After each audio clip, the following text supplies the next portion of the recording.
안녕하세요, 김예슬입니다.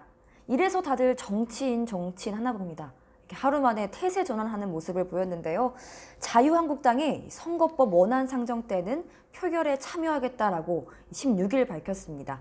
자유한국당은 4+1 협의체에 선거법 개정안 원안을 본회의에 상정하면 표결에 참여할 수 있다고 밝히고, 또 이 개정안의 원안은 지역구 225석 그리고 비례대표 75석을 내용으로 하고 있습니다.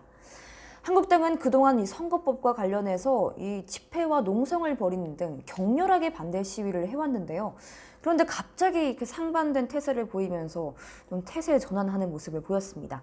이에 대해 일각에서는 이 비례대표 의석을 늘리려는 정의당을 밀어내기 위해 협상 테이블로 다가오고 있다는 평가도 나오고 있습니다. 더불어민주당은 전날인 15일 4+1 협의체와 선거법 조정을 더 이상 추진하지 않겠다고 선언했습니다. 민주당은 최근 군소정당들과 선거법을 논의하면서 원안 대신 지역구 의석 250석 그리고 비례대표 50석에 연동률을 50%로 하는데 큰 틀에서 합의를 했습니다. 하지만 민주당은 연동형 비례대표 의석을 30석으로 제한하는 상한을 두고 나머지 20석은 현재대로 지역구 의석과 관계없이 정당 득표율에 따라 정당들의 분배하는 병립형 제도를 유지하자는 입장을 냈는데요. 이렇게 된다면 지역구 의원은 얼마 없고 대신에 정당 투표율은 상대적으로 높은 이 정의당이 가져갈 비례대표 의석수가 크게 줄어들게 되니 정의당은 반대할 수밖에 없겠죠. 그래서 정의당은 이에 뒤통수를 맞았다, 대기업의 중소기업 단가 후려치기 아니냐라고 비판을 하면서 판을 흔들었습니다. 반면에 이 정의당은 아깝게 진 지역구 후보자를 살리는 이 석패율 제도를 전국 6개 권역에서 각 2명씩 12명으로 하자고 제안했는데요.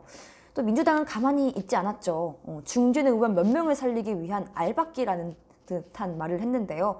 서로 말을 좀 세게 주고받고 있습니다. 이와 함께 정의당이 양보하지 않으면 원안을 상정해서 이 표결에 붙이겠다는 뜻을 분명히 했습니다.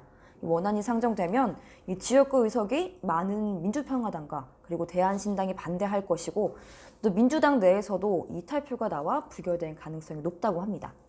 그런데 문제는 이 원안을 올리면 이 고위공직자범죄수사처, 이 공수처 법안을 통과하는데 정의당이 참여하지 않게 된다는 점인데요. 민주당으로서는 이 선거법과 공수처법 모두 무산될 수 있는 그런 상황이 됐습니다. 이런 가운데 이 한국당이 선거법과 관련해 조건부로 표결에 참여하겠다는 의사를 밝히면서 이 협상의 구도가 급반전할 가능성이 나오고 있는데요. 자유한국당은 이 민주당과 이해관계가 거의 일치하는 셈입니다. 이 선거법과 관련해서 한국당은 지역구 의석수가 많을수록 연동률이 낮고 연동형 비례대표 의석이 적을수록 유리하기 때문이라고 합니다. 네, 지금까지 김예슬이었습니다.